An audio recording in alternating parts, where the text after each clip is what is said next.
Profesor Salim Said, Guru Besar Ilmu Politik dan Ilmu Militer Universitas Indonesia. Beliau memberikan statement di media. Jadi sekarang ini kader-kader komunis yang duduk di DPR RI yang jumlahnya kurang lebih 200 lebih. Sementara politisi Islam cuma 179. Nah, itu menurut Profesor Salim Said. Mereka sekarang balas dendam dengan menggunakan kekuasaan. Betulkah seorang ulama sekelas Gus Najih mengeluarkan pernyataan tanpa dasar dan tanpa alasan? Kita cukup kaget sekali roadmap pendidikan nasional 2020 sampai 2035 sudah tidak ada lagi agama. Sampai akhirnya dua ormas besar di Indonesia, Muhammadiyah dan Majelis Ulama Indonesia Pusat, bertanya langsung kepada Mendikbud Pak Nadiem Makarim, apakah dengan roadmap pendidikan nasional 2020 sampai 2035, artinya 15 tahun ke depan, ingin menjadikan generasi Indonesia menjadi generasi ateis, komunis?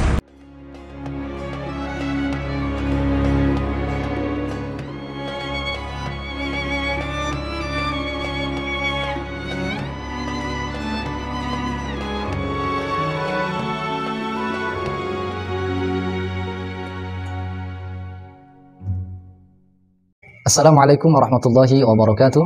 Alhamdulillah wa syukru ala ni'amillah wassalatu wassalamu ala rasulillah sayyidina wa maulana Muhammad bin Abdullah wa ala alihi wa ashabihi wa mawalah amma ba'du. Pada video sebelumnya, kami membuat konten tentang Gus Najih yang rencananya akan dilaporkan oleh GBM, Gardu Banteng Marhain, atas ungkapan beliau yang menanggapi pidato Pak Jokowi. Ya. Beliau dilaporkan karena menganggap beliau melakukan ujaran kebencian.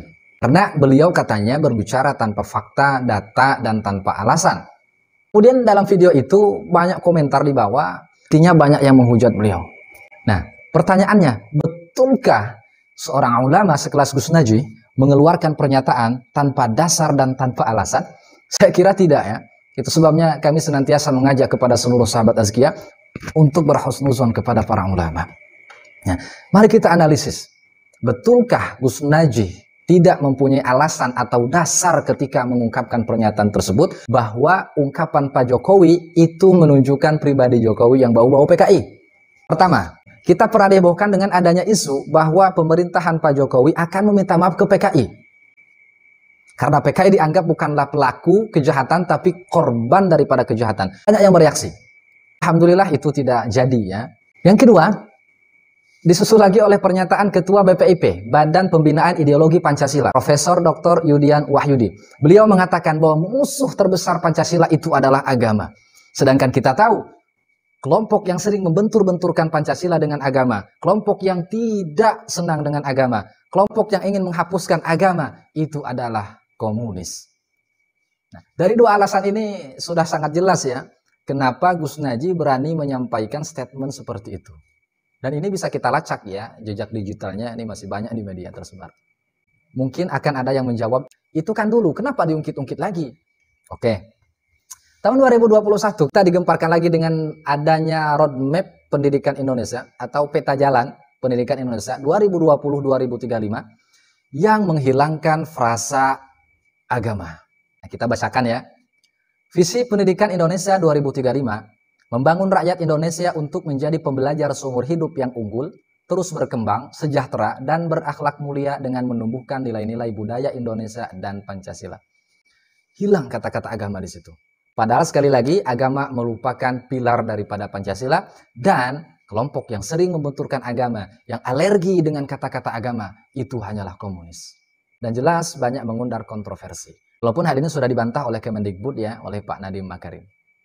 Kita cukup kaget sekali roadmap pendidikan nasional 2020 sampai 2035 sudah tidak ada lagi agama. Sampai akhirnya dua ormas besar di Indonesia, Muhammadiyah dan Majelis Ulama Indonesia Pusat, bertanya langsung kepada Mendikbud Pak Nadiem Makarim, apakah dengan roadmap pendidikan nasional 2020 sampai 2035, artinya 15 tahun ke depan, ingin menjadikan generasi Indonesia menjadi generasi ateis, komunis?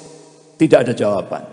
Tapi akhirnya ujung-ujungnya muncullah sebuah peraturan pemerintah nomor 57 tahun 2021. Jadi standar pendidikan nasional sudah tidak ada lagi yaitu mata pelajaran Pancasila dan bahasa Indonesia. Sudah dihapus. Kemudian yang keempat, hilangnya tokoh Nahdlatul Ulama, Hadratus Syekh Kiai Haji Hasyim Asy'ari, yang merupakan tokoh bangsa, dari Kamus Sejarah Indonesia.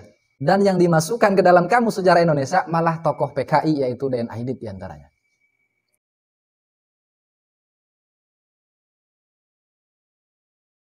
Ya, ini jelas mengundang tanda tanya.